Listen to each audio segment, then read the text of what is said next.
بسم اللہ الرحمن الرحیم۔ السلام علیکم۔ روزانہ واقعات سننے کے لیے اس چینل کو سبسکرائب کریں۔ عبداللہ بن جدعان بن کعب حضرت ابو بکر صدیق رضی اللہ عنہ کا رشتے میں چچا لگتا تھا۔ اس کا شمار زمانے جاہلیت کے ان لوگوں میں ہوتا تھا جو لوگوں کو کھانا کھلانے اور امداد فراہم کرنے میں صف اول میں گنے جاتے تھے۔ شروع میں یہ فقیر و کنگال تھا، بد چلنی اس کی عادت تھی اور معصیت و گناہ کے کاموں میں بکثرت ملوث رہتا تھا۔ اس کی اخلاقی پستی اور شرارتوں سے تنگ آ کر اس کے خاندان و قبیلے والے اسے نفرت کی نگاہ سے دیکھتے تھے۔ اس کا گھرانہ بلکہ اس کا باپ بھی اسے سخت ناپسند کرتا تھا۔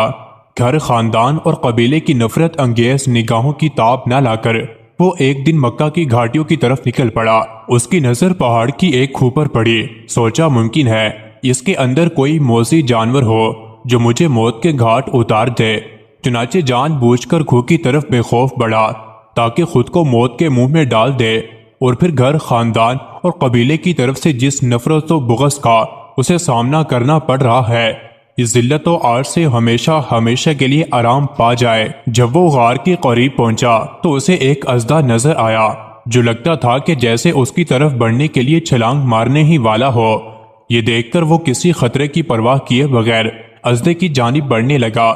جب اژدھے کے نزدیک ہوا تو اس نے دیکھا کہ وہ تو سونے کا بنا ہوا ہے اور اس کی آنکھوں میں یاقوت لگے ہوئے تھے جو چمک رہے تھے۔ وہ غار کے اندر داخل ہوا۔ غار میں قبیلہ جرہم کے بادشاہوں کی چند قبریں تھیں۔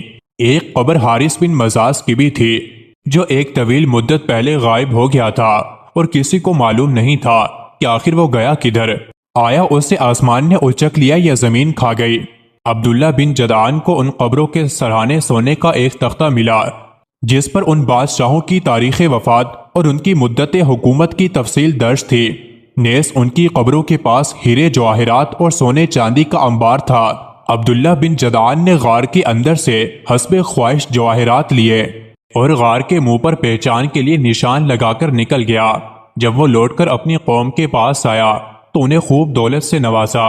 چنانچہ لوگ اس کو محبوب جاننے لگے اور اسے اپنا سردار بھی تسلیم کر لیا۔ عبداللہ بن جدعان لوگوں کو کھانا کھلاتا اور جب بھی اس کے پاس دولت ختم ہو جاتی تو غار سے جا کر حسب خواہش ہیرے جواہرات اور سونا چاندی نکال لاتا۔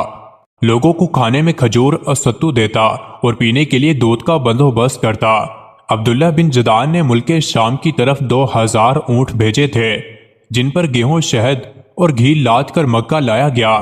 پھر اس نے ایک منادی کرنے والے کی یہ ذمہ داری لگا دی کہ وہ ہر رات خانہ کعبہ کی چھت پر چڑھ کر لوگوں میں کھانے کے لیے دعوت عام کا اعلان کرے۔ چنانچہ ہر رات وہ منادی کرنے والا اعلان کرتا، ابن جدعان کی دیگ کی طرف آؤ، یعنی اس کی دعوت طعام کو قبول کرو۔ صحیح مسلم کی شرح میں عبداللہ بن جدعان کی دیگ کے متعلق لکھا ہے۔ ابن قتیبہ کہتے ہیں عبداللہ بن جدعان کی دعوت طعام والی دیگ اس قدر بڑی تھی کہ اسے اونٹ سواری کی پیٹھ پر ہی کھانا لے کر کھا لیتا تھا، مگر اس قدر فیاضی اور دعوت عام کے باوجود بھی وہ اللہ کے دربار میں سرخرو نہ ہو سکا۔ مزید ایسے ہی ویڈیوز کے لیے چینل کو ضرور سبسکرائب کریں۔